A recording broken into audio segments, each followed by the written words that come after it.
你猜猜超级英雄们到了中年会变成什么样子？别的英雄可能是幸福美满，但是今天我说的这位可真是家破人亡。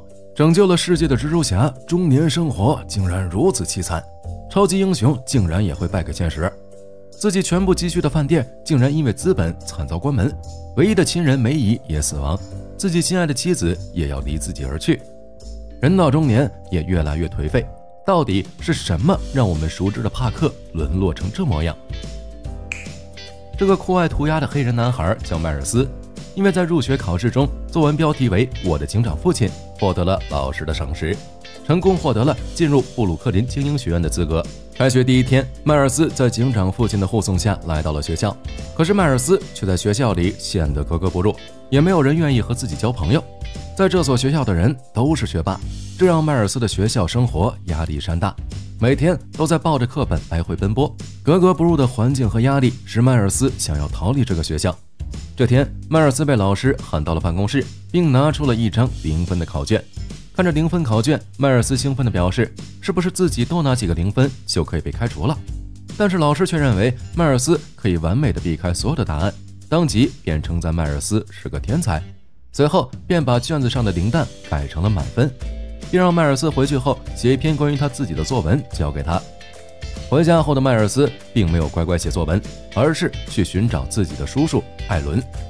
迈尔斯很喜欢这个叔叔，因为叔叔不仅不会约束他，还会支持迈尔斯的所有奇幻想法，并传授迈尔斯撩妹技巧。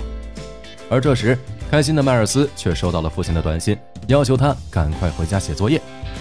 艾伦叔叔见状，便决定带着迈尔斯去一个好玩的地方。两人穿过地铁隧道，来到一处铁栅栏旁，艾伦叔叔一个飞身轻松越过，而迈尔斯却狼狈不堪地摔了下来。随着两人越走越深，空间越来越大。等两人走到头，映入眼帘的是一面巨大的涂鸦墙。迈尔斯见状，便迫不及待地开始用喷枪在墙上绘画自己的最新作品。此时，一只编号为42的蜘蛛正从房顶缓缓下降，很快便来到了地面上，顺着迈尔斯的 AJ 向上爬去。随着最后一笔落下，迈尔斯兴奋地拿着手机对着自己的作品拍照。此时的他并没有意识自己的人生将会改变。咔嚓一声，快门落下，此时的42号蜘蛛也一口咬住迈尔斯的手上，随着蜘蛛咬下，毒素也随之进入了他的体内。迈尔斯见状并没有在意，只是把蜘蛛拍打了下去，便跟着叔叔离开了这里。等到第二天醒来，迈尔斯惊讶地发现自己竟然长高了，之前的高阶裤子也变成了7分裤，自己的听觉竟然也增强了很多。但是这并没有让迈尔斯多想，直到在学校遇到了自己的女神格温。想起昨晚叔叔教自己的撩妹技巧，迈尔斯伸手便对着格温的肩膀拍了下去。不料尴尬的事情发生了，只见手上像是涂满了胶水一样，紧紧地粘在格温的头发上。两人想尽了所有的办法，都没有成功把手和头发分离。当迈尔斯提出用力扯下头发的时候，格温再也忍不了了，一个过肩摔便把迈尔斯摔个狗吃屎。本来美好的邂逅，最后却以格温剪掉被粘着的头发收尾。回到家的迈尔斯又发现自己竟然可以飞檐走壁了，不仅两个手像涂满了胶水，就连双脚也可以站立在墙面上。屋外的格温看到了墙壁上的迈尔斯，并没有表现得特别惊讶。在历尽千辛万苦的迈尔斯也终于回到了房间，看着漫画书上的蜘蛛侠，迈尔斯发现自己的特征竟然和蜘蛛侠一样。想要搞清楚这一切的迈尔斯准备去询问自己的叔叔，可是叔叔的电话却打不通。迈尔斯想到之前咬自己的蜘蛛，便决定自己前往之前的地铁站。路上遇到汽车，迈尔斯也轻松一跃便跳了过去。到达地铁站的迈尔斯看到了当时拍死的蜘蛛。迈尔斯失魂落魄地在地铁站里乱逛，无意间竟然进入到了一个秘密的实验室。实验室内，蜘蛛侠正在和绿魔打斗，迈尔斯也无意被卷入了战斗里面。千钧一发之际，被蜘蛛侠救了下来。安顿好迈尔斯的蜘蛛侠通过蜘蛛感应发现了眼前的小男孩和自己很像。蜘蛛侠表示自己完成战斗后会帮助迈尔斯觉醒能力，随后便回到了战斗中。可是就在绿魔被打得节节败退的时候，徘徊者的出现，2打1的局面使战斗迎来了转折。蜘蛛侠很快就被绿魔抓住，此时的幕后黑手金平也出现了。随着金平发出号令，科研人员迅速发动了机器，原来是金平想要复活妻儿，利用时空对撞机逆转时空。随着机器发动，平行宇宙的大门也逐渐被打开，5个不同宇宙的同时出现，使他们所处的世界变得极不稳定，地面上的很多事物变得扭曲，而此时的地下也开始摇晃，天花板上的东西开始坠落，好巧不巧的砸在抓着蜘蛛侠的绿魔脑袋上，绿魔就这样被砸晕了过去，蜘蛛侠也趁机发起了反击。可是却被苏醒的绿魔一把抓起，并按在了机器发射出的能量柱上，这也使不稳定的机器更加不稳定。金平大声呵斥绿魔，可是为时已晚，巨大的能量瞬间爆炸。此时的蜘蛛侠脑海里面浮现了很多画面，爆炸产生的冲击波席卷了整个城市。此时的地下实验室已经变成了一片废墟，迈尔斯飞快地跑向压在废墟下的蜘蛛侠，可是此时的蜘蛛侠已经没有战斗力了。蜘蛛侠交给迈尔斯阻止对撞机的重载钥匙，让迈尔斯去阻止对撞机的启动。随着迈尔斯离开，以金平为首的人很快就出现在蜘蛛侠的面前。蜘蛛侠企图用嘴唤醒金平的良知，换来的却是金平的拳头。一拳落下，蜘蛛侠便领了盒饭。在远处看着这一切的迈尔斯，此时却不小心发出了声响，很快就被金平发现，并命令徘徊者杀了迈尔斯。迈尔斯此时跑到地铁通道里，迎面却驶来一辆地铁。迈尔斯奋力一跃，紧紧地抓住了天花板。刚躲过去地铁，身后的徘徊者便追了上来。迈尔斯跑到大街上东躲西藏，费尽千辛万苦跑回了家里。面对父母的关心，迈尔斯还是很不安。随后的晚间新闻便播放了蜘蛛侠牺牲的消息。听到电视里新闻消息的迈尔斯翻出房间，大街小巷上，行人纷纷低头查看蜘蛛侠的新闻。蜘蛛侠的生平被曝光在大众视野里，迈尔斯也来到了一家卖蜘蛛侠服装的店里。付款时遇到了斯坦利老爷子，在老爷子的心灵鸡汤攻击下，迈尔斯来到一个厕所，换上刚买的蜘蛛侠服装，参加了蜘蛛侠的追悼会。随后的迈尔斯便开始学习蜘蛛侠的技能，第一步便是利用蛛丝飞檐走壁。迈尔斯来到楼顶，看着楼下的车水马龙，迈尔斯下定决心，准备换一个低一点的楼顶。到达楼顶的迈尔斯开始蓄力奔跑，还没跑到楼顶边，便踩到了鞋带，随后整个人飞下楼来，然后便重重地摔到了路上，口袋里的重载钥匙也被压坏。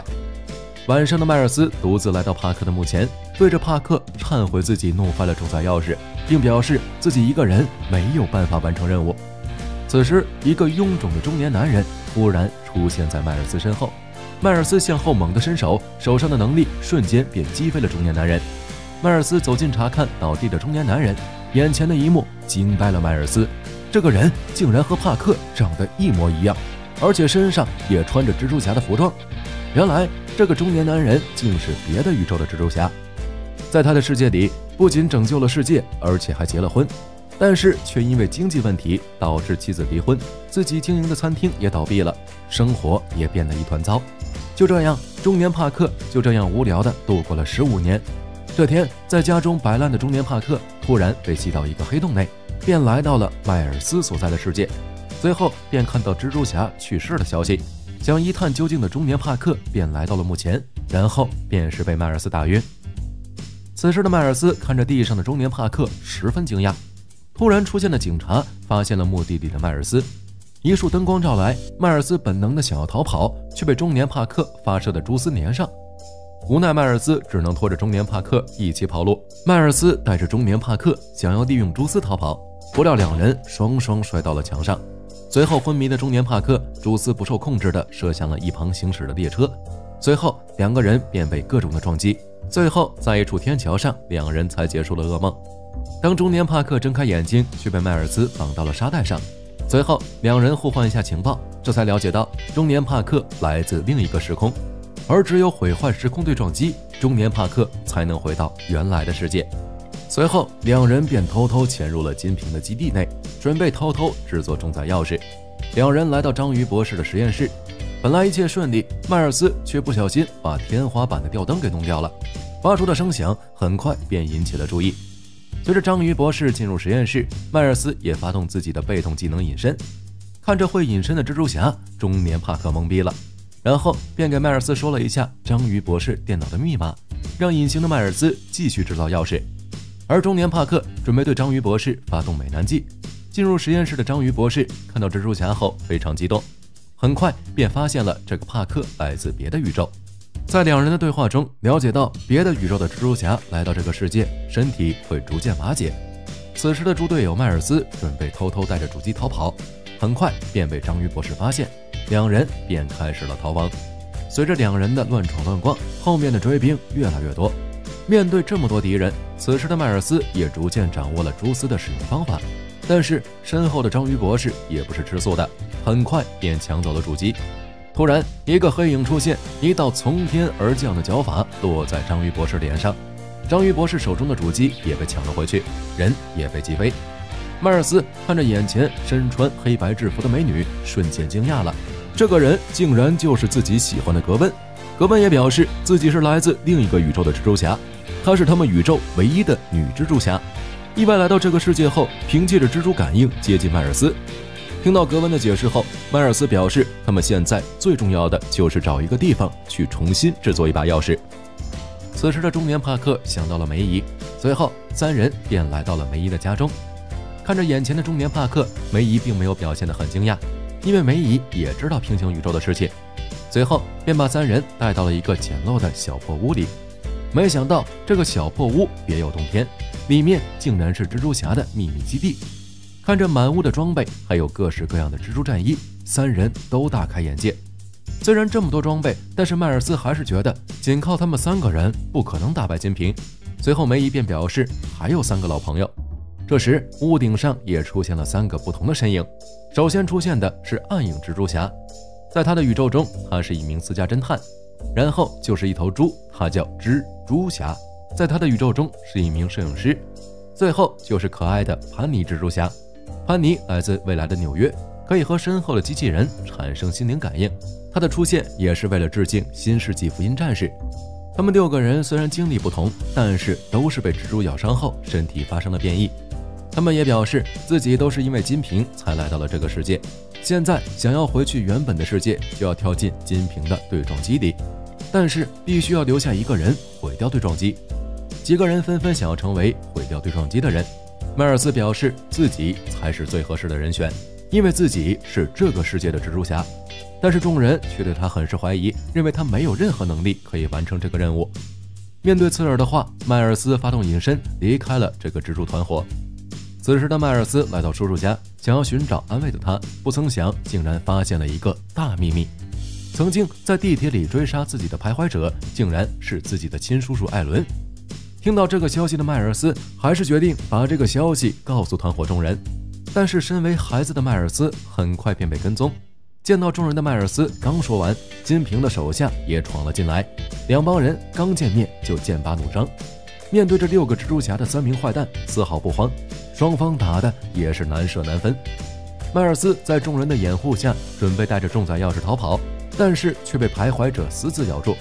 就在徘徊者准备杀到迈尔斯的时候，迈尔斯一把扯下了自己的面具。徘徊者不敢相信自己的侄子竟然是蜘蛛侠。看着手中的迈尔斯，艾伦便准备开始放水，可是随着一声枪响，艾伦便倒了下去。金瓶一枪打死了这个不听话的手下。倒地的艾伦还是在不停地安慰迈尔斯，让迈尔斯走自己的路，坚持下去。面对着叔叔死亡的打击，迈尔斯也逐渐明白了中年帕克所谓的信仰是什么。